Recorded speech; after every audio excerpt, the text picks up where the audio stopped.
Welcome to all of you. आज हम बात करेंगे जी क्लास 10 मैथ में चैप्टर 3 के बारे में। एक्सरसाइज 3.6 चल रही है। इक्वेशन नंबर सेकंड है जी आपका, लेक्चर नंबर 17। ठीक है, देखो सबसे पहले आपको एक दो चीज़ समझनी पड़ेगी। इससे पहले इस क्वेश्चन को करने से पहले मैं आपको बता दूं, एक तो होता है जी डाउन स्ट्रीम और एक होता है अपस्ट्रीम।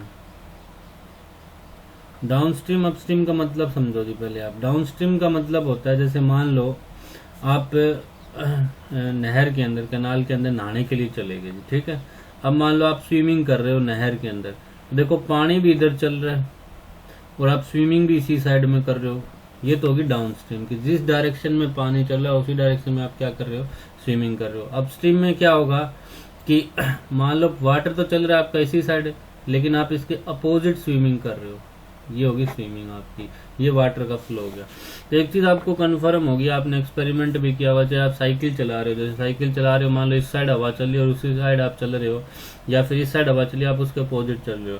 तो एक बात बताओ, जो स्पीड कौन से में ज्यादा होगी, डाउन स्ट्रीम में ज्यादा होगी कि नहीं होगी? क्यों होगी ज्यादा? क्योंकि दोनों एक डायरेक्शन में तो जुड़ जाती है आपस में। इसमें क्या, दोनों अपोजिट, तो एक साइड अगर मान लो साइकिल सामने से चलानी और आपको उसी सामने से हवा आ रही हो तो मुश्किल होगी थोड़ी सी चलानी, क्योंकि स्पीड कम हो जाती है उसके अंदर, क्योंकि सामने से टक्कर लगती है। यानी कि अगर मैं अपनी चाल एक्स मान लूं, इसकी क्या मान लूं, वाटर की वाई, मैंने अपनी मानी चाल एक्स, यानी मैंने मानी speed in still water, speed in still water कितनी मान लिया आपने, एक्स, और ये क्या मान लिया आपने, speed of water, speed of water. ठीक है, इसी तरह मैंने अपनी स्पीड मानी है स्टिल वाटर में एक्स, और वाटर की स्पीड क्या मान लिया आपने, वाई। तो जब डाउन स्ट्रीम होगा दोनों चीज एक ही साइड में हो जाएगी। डाउन स्ट्रीम में टोटल स्पीड कितनी मानोगे आप, क्या हो जाएगी, दोनों प्लस हो जाएगी कि नहीं हो जाएगी? क्योंकि जब आप स्विमिंग करते हो नहर के अंदर, देखा होगा पानी उसी डायरेक्शन में चलो, उसी डायरेक्शन में अगर आप स्विमिंग करोगे तो थोड़ी सी स्पीड में आप तेज तेज चलने लग जाते हो। डाउन स्ट्रीम में क्या होगा, ये दोनों क्या हो जाएगी, माइनस। ये कंसेप्ट है जिसमें, ठीक है, ये टोटल अपस्ट्रीम में तो हो जाती है प्लस आपकी, और डाउन आपकी सॉरी डाउन स्ट्रीम में तो हो जाती है प्लस आपकी, और अपस्ट्रीम में क्या हो जाती है, माइनस। समझ आ गई होगी आपको ये बात? ठीक है, यही कंसेप्ट हम इसके अंदर यूज करेंगे। एक छोटा सा कंसेप्ट ये होता है जो आपको पता भी होगा ये बात, तो कि डिस्टेंस किसके इक्वल होती है। डिस्टेंस मतलब होता है दूरी, ये किसके इक्वल होती है, स्पीड मल्टीप्लाई बाय टाइम के इक्वल होती है। स्पीड मल्टीप्लाई बाय किसके इक्वल होती है, टाइम के इक्वल होती है। ठीक है, यहाँ से आप कोई भी फॉर्मूला बना सकते हो। अगर हमें स्पीड का फॉर्मूला बनाना मान लो, तो स्पीड किसके इक्वल हो जाएगी, डिस्टेंस तो रखो इधर ही, ये टाइम मल्टीप्लाई में था, कहाँ चला जाएगा, डिवाइड में। तो स्पीड का फॉर्मूला क्या हो जाएगा, डिस्टेंस बाय टाइम। समझ आ गई होगी। इसी तरह टाइम का फॉर्मूला निकालना हो तो डिस्टेंस तो रखो उधर ही, और स्पीड कहाँ चली जाएगी, नीचे। ये फॉर्मूले आपके, ये एक ये चीज यूज होगी इस क्वेश्चन के अंदर। समझ आ गई होगी। डाउन स्ट्रीम का मतलब समझ गए होगे, अपस्ट्रीम का मतलब समझ गए होगे। डाउन स्ट्रीम में टोटल स्पीड दोनों का ऐड कर दो, अपस्ट्रीम में क्या कर लो, माइनस कर लो। आई होप आपको इतना समझ आ गया होगा जी। ठीक है, और ये आप रफ नोट कर सकते हो। अब हम चलते हैं जी क्वेश्चन के ऊपर। देखो क्वेश्चन क्या कह रहा है आपको, Ritu can row down stream 20 kilometre in 2 hours. ठीक है, तो लेट मान लो, let speed of Ritu in still water, still water में कितनी स्पीड मानी है आपने, x kilometre per hour speed मान ली। Let speed of Ritu in, sorry speed of Ritu ना मानो, अब मानो let speed of water, let speed of क्या मानो, let speed of water, water की स्पीड मान लो y kilometre per our. Ritu की स्पीड मान लिया x kilometre per our, water की स्पीड क्या मान लिया आपने, y किलोमीटर पर आवर। अब मुझे ये बताओ टोटल स्पीड इन अपस्ट्रीम या डाउन स्ट्रीम बताओ। पहले बताओ डाउन स्ट्रीम में क्या होगी, दोनों क्या हो जाएंगी, add x plus y kilometre per hour. ये बात आपको समझ आ गई होगी, कोई दिक्कत? टोटल स्पीड इन अपस्ट्रीम में और बता दो कितनी हो जाएगी, x minus y kilometre per hour. यहाँ तक कोई डाउट थी किसी को? मान लिया आपने, यहाँ तक आगे होगा समझ। डाउन स्ट्रीम में प्लस कर लेते हैं, अपस्ट्रीम में क्या कर लेते हैं, माइनस कर लेते हैं। ठीक है, अब अकॉर्डिंग टू क्वेश्चन चलो। Ritu can row down stream 20 kilometre, 20 kilometre की आज डिस्टेंस फॉर डाउन स्ट्रीम। पहले आप डाउन स्ट्रीम के लिए डाटा लिखो, for down stream. Down stream के लिए क्या दे रखा है जी आपके पास है 20 किलोमीटर इन 2 आवर्स, यानी डिस्टेंस कितनी दे रखी है 20 किलोमीटर, और टाइम कितना दिया हुआ है 2 आवर, टाइम कितना दिया हुआ है 2 आवर। ठीक है, अब मुझे ये बताओ डिस्टेंस बटा टाइम करेंगे तो स्पीड निकलेगी कि नहीं निकलेगी। स्पीड का फॉर्मूला क्या बताया था आपको, अभी बताया था, स्पीड इज इक्वल टू क्या होता है डिस्टेंस बाय टाइम, होता है कि नहीं होता है जी। तो स्पीड कितनी माननी थी आपने, वैल्यू पुट करो, स्पीड कितनी माननी थी डाउन स्ट्रीम में x प्लस वाई, डिस्टेंस कितनी थी 20, टाइम कितना था 2, काट दो यहाँ से, कट रहा है कितने पे 10 पे, यानी एक इक्वेशन बन गई यहाँ से आपकी x प्लस वाई किसके इक्वल आ गया 10 के इक्वल आ गया, ये बन गई इक्वेशन फर्स्ट। यहाँ तक कोई डाउट आपको भी, ठीक है। अब एक चीज देखो यहाँ से आप इसी तरह फॉर अपस्ट्रीम के लिए लिखोगे, फॉर अपस्ट्रीम, अपस्ट्रीम के लिए देखो क्या लिखा हुआ है एंड अपस्ट्रीम 4 किलोमीटर, अपस्ट्रीम के लिए कितनी दी हुई है 4 किलोमीटर, यानी डिस्टेंस दी हुई है 4 किलोमीटर। ये अलग अलग भी हो सकती है, सेम भी हो सकती है, अगर नहीं दे रखी है तो समझ जाना सेम ही है। कितनी देर में दे रखा है जी टाइम 2 आवर्स में, टाइम कितना दिया हुआ है 2 आवर, ठीक है। फाइंड द स्पीड आगे आपको निकालना ही है, तो यहाँ से वही फॉर्मूला निकालो, इसमें भी फॉर्मूला क्या रहेगा, ये रहेगा speed is equal to distance by time. Speed कितनी माननी थी आपने अपस्ट्रीम के लिए, बोलो x माइनस वाई, किसके इक्वल होगा डिस्टेंस, डिस्टेंस कितनी है 4, टाइम कितना है 2, काट दो कितने पे कट गया 2 पे, यानी आपके पास इक्वेशन क्या बनी बोलो पहले, x minus y is equal to कितना बच गया 2। ये कौन सी इक्वेशन होगी आपकी सेकंड इक्वेशन। समझ आ गया आपको, स्पीड ऑफ ऋतु माने आपने स्टिल वाटर में x, वाटर की माने आपने y, अपस्ट्रीम में हो जाती है आपकी माइनस, डाउन स्ट्रीम में हो जाती है प्लस, जिस हिसाब से डाटा दिया था वो निकालना। अब आपको निकालनी क्या जी, find the speed of rowing in still water, still water में स्पीड निकालनी यानी x की वैल्यू निकालनी है, and speed of current, current का मतलब होता है यहाँ पर वाटर, करंट मतलब होता है जो चीज फॉलो कर रही हो, फॉलो तो वाटर ही कर रहा है ना, तो वाटर की स्पीड भी निकालनी यानी x की निकालनी है और y की निकालनी है, दोनों निकालनी है, x y की वैल्यू निकालनी है। तो दो इक्वेशन बनी आपके पास, कौन कौन सी बनी, x plus y is equal to 10, पहली इक्वेशन तो ये बनी थी, दूसरी बनी x minus y is equal to 2। यहाँ तक को डाउट दोबारा देख लो, एक बनी x plus y is equal to 10, एक बनी x minus y is equal to 2, clear ये बात। अब यहाँ से x और y की वैल्यू तो निकालनी है, दोनों का ऐड कर दो, दोनों क्या कर दो ऐड करो, ये प्लस का y माइनस का y कट जाएगा, 2x इज इक्वल टू किसके इक्वल आ जाएगा 12 के, x की वैल्यू बताओ 2 डिवाइड में चला जाएगा 6, तो 6 किलोमीटर पर आवर लगाओगे कि नहीं लगाओगे, क्योंकि आपने मानना था x किलोमीटर पर आवर मानना था, ताकि यूनिट क्या होगी किलोमीटर पर आवर। अब y की वैल्यू निकालनी किसी में पुट कर दो, ऊपर वाले इक्वेशन में पुट करो, put value of x in equation 1 we have, x plus y put करोगे तो क्या होगा 6 plus y is equal to हो जाएगा 10, y की वैल्यू बताओ 6 इधर चला जाएगा माइनस का हो जाएगा, कितनी आ जाएगी y की वैल्यू 4, यानी y is equal to 4 kilometre per hour. अब बताओ जी स्पीड इन स्टिल वाटर कितनी आई, स्टिल वाटर आ गई 6 किलोमीटर पर आवर, x माना था आपने, स्पीड ऑफ वाटर कितनी आई, स्पीड ऑफ वाटर y माननी थी आपने, कितनी आई 4 kilometre per hour. I hope आपको समझ आ गया होगा जी, ठीक है। तो अगर समझ आ गया हो आपको, अगर अच्छा लग रहा हो तो वीडियो पूरी देखा करो एक तो जी, और अगर लाइक ज़रूर करके जाया करो अगर वीडियो अच्छी लगे तो, ठीक है। और चैनल को जितने ज़्यादा हो उसको उतना सब्सक्राइब करें जी, शेयर ज़रूर करें, बहुत मेहनत करनी पड़ती है इसका कंटेंट वगैरह तैयार करने के लिए, तो आपसे इतना ही मांगा जा रहा है जी, वो ज़रूर करें जी आप, ठीक है। नेक्स्ट क्वेश्चन पे चलते हैं। अब देखो 2 women and 5 man can together finish a, कोई भी वर्क दिया हुआ है कितने दिन में काम कर सकते हैं 4 डेज में, ठीक है। अगर 2 वुमेन और 5 मैन काम करें तो कितने दिन में कर देते हैं 4 दिन में, 3 वुमेन काम करें 6 मैन काम करें तो कितने दिन में कर देते हैं 3 डेज में। Find the time taken by 1 women alone to finish the work, ठीक है जी, and also that taken by 1 man also, एक मैन भी अगर एक अकेला औरत इस काम को करती तो कितने दिन में कर लेती, और अकेला आदमी इस काम को करता तो कितने दिन में कर लेता। इसमें एक छोटा सा कंसेप्ट, आपका कंसेप्ट क्या है जी, ये देखो, मान लो मैं कोई भी काम 4 दिन में कर रहा हूँ, कितने दिन में कर रहा हूँ, कोई भी काम अकेला कितने दिन में कर रहा हूँ 4 दिन में, तो पर डे कितना करूंगा मुझे ये बताओ, पर डे कितना करूंगा, कितना करूंगा इसके 4 के अपॉन कुछ नहीं तो 1 मान लो, तो पर डे 1/4 हिस्सा करूँगा कि नहीं करूँगा। मान लो मेरे पास ये कोई भी काम दिया हुआ, ये मैं 4 दिन में करूँगा, तो एक दिन में कितने करूँगा, इसके 4 हिस्से करते हैं हम। एक दिन में इतना काम कर लूँगा, दूसरे दिन में इतना हो जाएगा, तीसरा, यानी कि एक दिन का निकालना हो ना, जितने दिन में आप काम कर रहे हो उसका वो रेसिप्रोकल कर दो, पर डे आ जाएगा।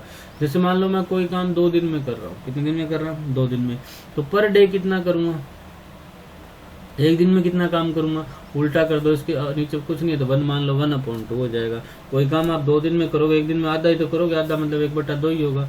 कोई काम आप 3 दिन में कर रहे हो तो पर डे कितना करोगे, बोलो जी, 1/3 करोगे, क्योंकि तीसरा हिस्सा ही करोगे ना एक दिन में। यानी कि आप मान लो कि आप 10 दिन में कोई काम कर रहे हो, तो आपसे पूछ ले कि एक दिन में कितना काम करोगे, तो 1/10वां हिस्सा काम कर दोगे। समझ आ गई होगी आपको। इसी तरह टैंक में भी यही कंसेप्ट होता है। मान लो आपको टैंक फिल करना है, पानी का कोई टैंक फिल करना है, कि 10 घंटे में फिल हो रहा है, तो 1 घंटे में कितना होगा, 1/10 हिस्सा फिल हो जाएगा इसका। कोई ये टैंक का 2 घंटे में फिल हो रहा है, तो 1 घंटे में कितना हो जाएगा, 1/2 फिल हो जाएगा। यानी पर निकालना हो आपको, पर डे या पर हावर निकालना हो, तो आप उसका रेसिप्रोकल कर दीजिएगा जी, आपके पास आंसर आ जाएगा। ये बस छोटा सा इसमें बेसिक कंसेप्ट है, ठीक है। बाकी और सेम तो ये बात आप रफ कॉपी में नोट कर सकते हो, करना चाहो तो, ठीक है। अब आगे देखो, लेट, मान लिया जो चीज निकालनी है वही मान लो। Let 1 women alone finish the work in X days. आपने क्या माना कि एक वुमेन अकेले कितने दिन में काम पूरा कर सकती है, X दिन में काम पूरा कर सकती है। मान लिया आपने एक वुमेन अकेला कितने दिन में काम कर सकती है, X में। Let 1 man alone finish the work in Y days. अकेला आदमी कितने दिन में कर सकता है, Y दिन में, ये मान लिया। मैं दोबारा बताता हूँ, एक औरत कितने दिन में सारा काम अकेला करती है, तो कितने दिन में काम कर लेती, X दिन में। अगर सारा काम एक आदमी करता तो कितने दिन में कर लेता, Y दिन में। पर मुझे ये बताओ, 1 वुमेन वर्क पर डे, एक दिन में कितना करती, तो वुमेन का उल्टा इसका रेसिप्रोकल कर देते जितने डेज का है, तो ये X डेज है, तो ये क्या हो जाएगा, 1/X। समझ आ गई आपको। और 1 मैन वर्क पर डे कितना आता, 1/Y आता। ये बात समझ आ गई, वही कंसेप्ट यूज कर लिया। X दिन में पूरा करा तो एक दिन में 1/X काम हिस्सा काम करेगी, और ये Y दिन में पूरा करा तो एक दिन में कितना करेगा, 1/Y। समझ आ गई आपको ये बात। अब अकॉर्डिंग टू क्वेश्चन चलो जी, अकॉर्डिंग टू क्वेश्चन देखो, 2 वुमेन है, एक वुमेन तो करती है 1/X, एक दिन का कह रहा हूं मैं, कितने दिन का कह रहा हूं, पर डे। पर डे का मतलब होता है एक दिन का। एक तो कर रही है 1/X, तो 2 कितनी करेगी, तो 2 × 1/X कर दे हम, ये क्या आ जाएगा, 2/X आ जाएगा। प्लस एक दिन में औरत ने काम कर लिया। अब वो आपका मैन और करेगा, मैन अकेला एक दिन में कितना कर रहा है, 1/Y। तो 5 मैन है, कितने मैन है, 5, तो +5, तो 5/Y हो जाएगा। समझ आ गया आपको। एक का 1/Y है तो 5 का कितना हो जाएगा, 5/Y। 5 से मल्टीप्लाई कर दिया। देखो एक दिन में औरत का काम ये आ गया, एक दिन में मैन का काम ये आ गया, लेकिन काम टोटल कितने दिन में हुआ, 4 दिन में। तो एक दिन का ही लिख रहे हो ना आप यहाँ पर, ये भी एक दिन का लिखा, ये भी एक दिन का, तो यहाँ भी कितने लिखोगा, एक दिन का लिखोगे। एक दिन का लिखोगे तो रेसिप्रोकल कर दो, तो 1/4 हिस्सा ही करेंगे ना एक दिन में काम। ये बात समझ आई आपको। दोबारा देखिएगा जी, मान लिया आपने वुमेन अकेली X दिन में काम पूरा करती तो एक दिन में 1/X कर लेती। मैन अकेला एक आदमी Y दिन में काम पूरा कर लेता तो एक दिन में कितना कर लेता, 1/Y। अब काम कितने कर रही थी, 2 वुमेन कर रही थी, 2/X हो जाएगा। और साथ कौन काम कर रहे थे, 5 आदमी भी काम कर रहे थे, मैन काम कर रहे थे, 5/Y हो जाएगा, 5/Y हो जाएगा। अब इन दोनों को ऐड करें, क्योंकि दोनों मिलके काम कर रहे हैं ना, और ये 4 दिन में पूरा कर रहे हैं, लेकिन हमें यहाँ पे एक दिन की वैल्यू लिखी है, यहाँ पे भी किसके दिन वैल्यू लिखी है, एक दिन की। तो एक दिन की यहाँ लिखोगे ना, तो यहाँ एक दिन की करोगे तो कितना आ जाएगा, 1/4 आ जाएगा। बोलो समझ आई ये बात, ठीक है। इसी तरह सेकंड इक्वेशन और बनाने की कोशिश करो। सेकंड इक्वेशन क्या कह रही है, 3 वुमेन है तो 3/X हो जाएगा, प्लस 6 मैन है तो क्या हो जाएगा, 6/Y। ये कितने दिन में कर लेते हैं, 3 दिन में, तो क्या हो जाएगा, ये 1/3। एक दिन का लिखना पड़ेगा आपको। ये 2 इक्वेशन बन गई। आई होप आपको समझ आ गई होगी, ठीक है। ऐसे क्वेश्चन आपने करे थे पहले। लेट मान लो 1/X को मान लो A, 1/Y को मान लो P।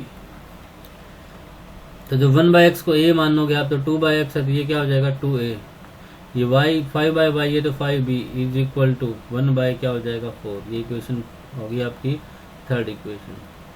इसी तरह ये हो जाएगा 3a plus 6b is equal to 1/3। ये हो जाएगी फोर्थ इक्वेशन। यहाँ तक कोई डाउट बोलो, ठीक है। इसी चीज को आगे लेके चलते हैं अब हम। ये बनी आपके पास इक्वेशन, ठीक है। अब देखो आगे, अब इनसे a और b की वैल्यू निकालनी है। a और b की वैल्यू कैसे निकालोगे आप? पहले तो एक काम कर सकते हो आप, ठीक है। एक काम क्या करो, यहाँ से नीचे से 4 गायब कर लो। ये 4 कैसे गायब होगा जी? देखो ये 4 डिवाइड में है, इधर इसको इधर ले जाओ, कहाँ चला जाएगा? ये मल्टीप्लाई में। तो जब ये मल्टीप्लाई में जाएगा तो मल्टीप्लाई 2 के साथ होगा तो क्या हो जाएगा 8a प्लस, अब ये 5 के साथ भी तो होगा ना, 4 तो दोनों के साथ मल्टीप्लाई में, तो 5 के साथ करोगे तो 20b इज इक्वल टू कितना हो जाएगा 1। बोलो क्लियर है यहाँ तक। इसी तरह ये 3 डिवाइड में, इसको भी मल्टीप्लाई में लेके जाओ तो क्या हो जाएगा 9a plus 18b is equal to कितना हो जाएगा 1। ये इक्वेशन बन गई। थोड़ा सा इजी बना लिया। ये 3 था, यहाँ से गायब हो गया, इक्वल टू 1 ही बचेगा अब आपका, ठीक है। अब इतना बोलो समझ आ गया आपके पास। अब क्या करना है, अब आप जो मेथड को आपको सूट करे वो कर सकते हो। मैं एलिमिनेशन मेथड से करता हूँ जी। ऊपर वाले को 9 से मल्टीप्लाई, नीचे वाले को 8 से मल्टीप्लाई कर दिया, ठीक है। पूरी इक्वेशन को ब्रैकेट जरूर लगाए यहाँ पे, पूरी इक्वेशन को किया। 9 से करोगे तो क्या आएगा 72 180b इज इक्वल टू 9। 8 से मल्टीप्लाई करो 72 है, यहाँ बोलो जी कितना आएगा 18 इंटू, ये क्या होगा जी आपका 144b इज इक्वल टू क्या हो जाएगा 8। ये माइनस कर दो जी, बोलो यहाँ कितना बचेगा? अगर आप सब्ट्रैक्ट करोगे कितना बचेगा जी? बोलो जल्दी फटाफट। 180 में से 144 घटाओगे तो 180 में से 140 घटाओगे पहले तो 40 बचेगा, 4 और घटा दो 36b बच जाएगा। 36 क्या बच जाएगा, सॉरी 36b बच जाएगा। और यहाँ क्या बचेगा जी 9 इंटू 8 करोगे तो कितना बचेगा आपके पास है 9 माइनस 8 करोगे, माइनस किया ना आपने तो 1 बचेगा। p की वैल्यू बताओ कितनी आ गई 1/36 आ गई। b की वैल्यू कितनी आ गई जी 1/36। यहाँ तक कोई डाउट भी आपको? ठीक है, ठीक है। अब देखो, अब b की value put value of b in equation, इसमें पुट कर लो आप। इसको 5 नाम रख लेना, इसको 6 रख लेना, इन 5 रख लेना। 5 पुट करोगे तो क्या होगा 8 इंटू ए प्लस 20 इंटू बी की जगह 1/36 लिखोगे इक्वल टू 1 होगा। ये हो गया 8 है, ये कट रहा है जी, 2 10 जा पे गया, 2 18 पे गया, ठीक है। तो 10/18 बच गया, और भी कट रहा है ना, 2 5 जा 2 9 जा, 5/9 बच गया। 8 इज इक्वल टू 1। इस 5/9 को इधर ले आओ तो किसका हो जाएगा ये माइनस में। यहाँ से एलसीएम लो जी, कितना आएगा आपके पास? एलसीएम आएगा इधर वाले का 9, क्योंकि इसके बटा कुछ नहीं था, एक इन दोनों को मल्टीप्लाई कर दिया, एलसीएम 9 आ गया। तो ये क्या होगा 9 माइनस 5 होगा, कर लोगे 9 इंटू 1 9 माइनस 5 होगा। तो ये क्या बचेगा 4/9। हमें ए की वैल्यू चाहिए, 8 कहाँ जाएगा डिवाइड में, 4 से काटो जी, कितने पे गया 2 पे, 1/9 इंटू 2 कितना होगा 80। अब देखो यहाँ कर रहा हूँ मैं, अब आपके पास वैल्यू क्या आई थी, b की वैल्यू 1/36 आई थी। तो b किसके इक्वल माना था आपने 1/y के इक्वल आ रही, यानी 1/y की वैल्यू कितनी आ गई 1/36। हमें y की वैल्यू चाहिए, y की वैल्यू कितनी आ गई 36। अब y क्या था आपका कि अकेला आदमी कितने दिन में काम पूरा करेगा, तो y की वैल्यू आ गई 36 डेज में। a की वैल्यू बताओ, a की वैल्यू 1/18 आया। a किसके इक्वल माना था आपने 1/x के इक्वल माना था, 1/x के इक्वल माना था आपने, ठीक है। अब 1/x के इक्वल मानना हो गया आप, तो ये 1/18। हमें x की वैल्यू चाहिए, उल्टा करते हैं, x की वैल्यू आ गई 18। x क्या था आपका, वुमेन अकेली कितने दिन में काम पूरा करेगी, तो 18 दिन में काम पूरा करेगी। मैन अकेला कितने दिन में काम पूरा करेगा 36 डेज में काम पूरा करेगा, ठीक है। आई होप आपको समझ आ गया होगा, ठीक है जी। अब हम चलते हैं जिसके नेक्स्ट पार्ट, नेक्स्ट क्वेश्चन की तरफ, ठीक है। नेक्स्ट क्वेश्चन आगे देखो जी, Ruhi travel 300 kilometre to our home partially by train partially by bus. सबसे पहले ये बात समझो कि रूही है वो कितने किलोमीटर ट्रैवल करती है, मैं समझाता हूँ आपको। 300 किलोमीटर ट्रैवल करती है, यानी टोटल डिस्टेंस कितनी दे रखी है आपके पास, ये डिस्टेंस होती है जी 300 किलोमीटर। पार्शली बाय ट्रेन, कुछ हिस्सा ट्रेन से कवर करती है, पार्शली बाय बस, कुछ हिस्सा किससे ट्रैवल करती है, बस से। She takes 4 hour if she travel 60 kilometre, पहले 60 किलोमीटर जो है, ये जो पहले 60 किलोमीटर है, ये किससे ट्रैवल करती है, वो ट्रेन से, by train. And remaining by bus, तो बच कितना गया जी, टोटल 300 था तो बच कितना गया, 300 में से 60 घटा दो, कितना बच गया, 240 किलोमीटर। ठीक है, तो ये बात यहाँ पे लिखो, डिस्टेंस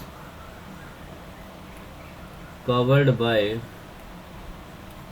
ट्रेन कितनी है जी, 60 किलोमीटर। ठीक है, और कितना टाइम ले रही है, 4 आवर्स। टाइम कितना ले रही है, टाइम टोटल दिया हुआ है, टाइम बाद में बात करेंगे। ठीक है, पहले आप ये देखो। And remaining if she travel 100 kilometre by train and remaining by bus, she takes 10 minute longer, 10 minute ज़्यादा लेती है, वो बाद में की बात है जी।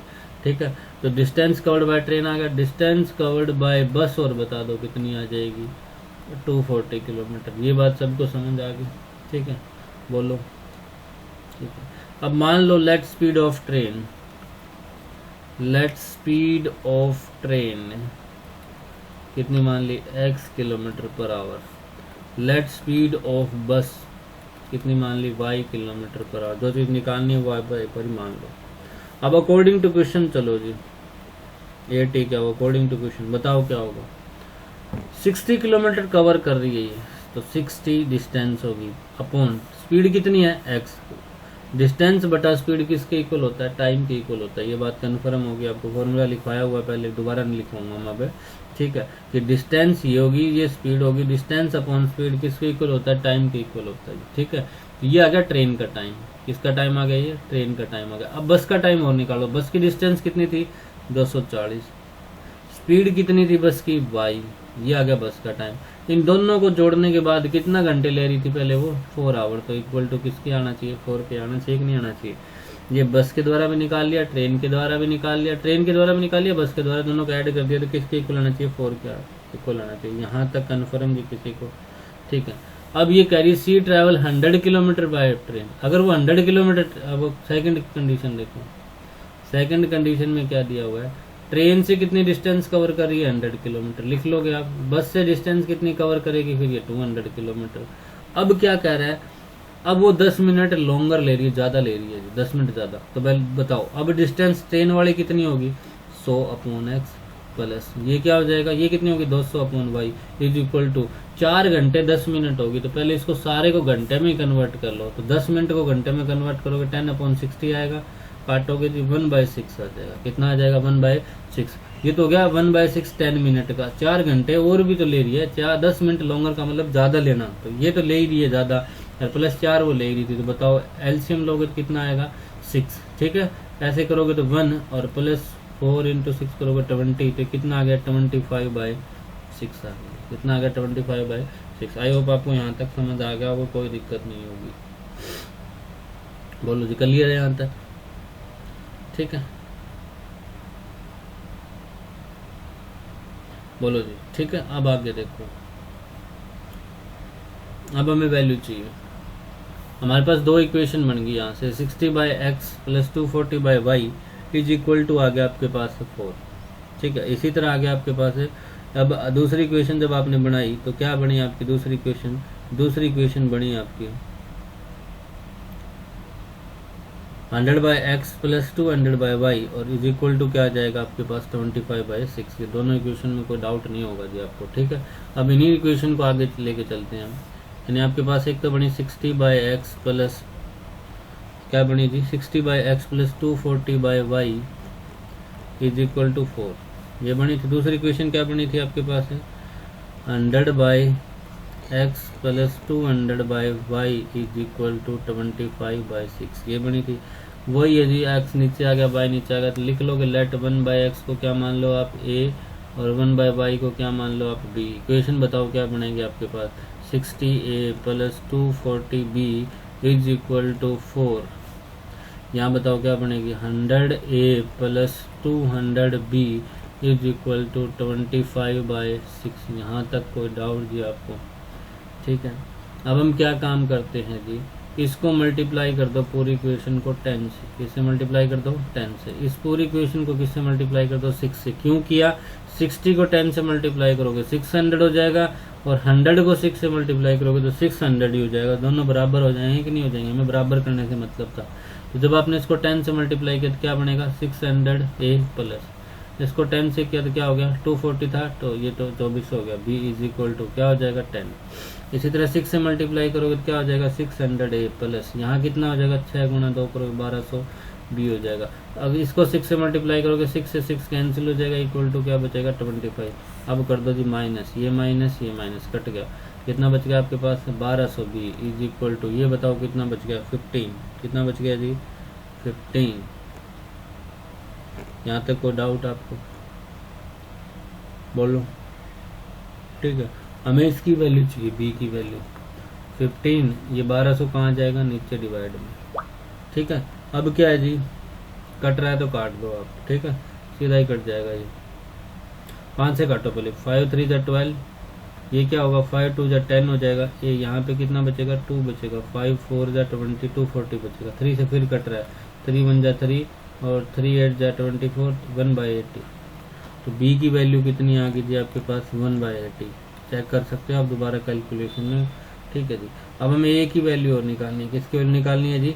A की वैल्यू और निकालनी है। तो पहली इक्वेशन में पुट कर दो। क्या करो? पहली इक्वेशन में पुट करो। लिख लोगे आप पुट B, इसको नाम रख लेते हैं हम ऊपर वाले को। इसको पहली इक्वेशन रख लो, इसको दूसरी इक्वेशन रख लो। ठीक है, तो put value of B in equation first. कोई सी में पुट कर सकते थे, इन इक्वेशन फर्स्ट पुट करो जी। 60 इंटू A 60A हो गया, प्लस ये क्या होगा? 240 इंटू B की जगह कितना पुट करोगे? 1/80 इज इक्वल टू क्या होगा? 4। 0 0 कटेगा, 8 से कटेगा 3 पे। 60A प्लस 3 इंटू 1 करोगे 3 इज इक्वल टू हो जाएगा 4। 60A है जी।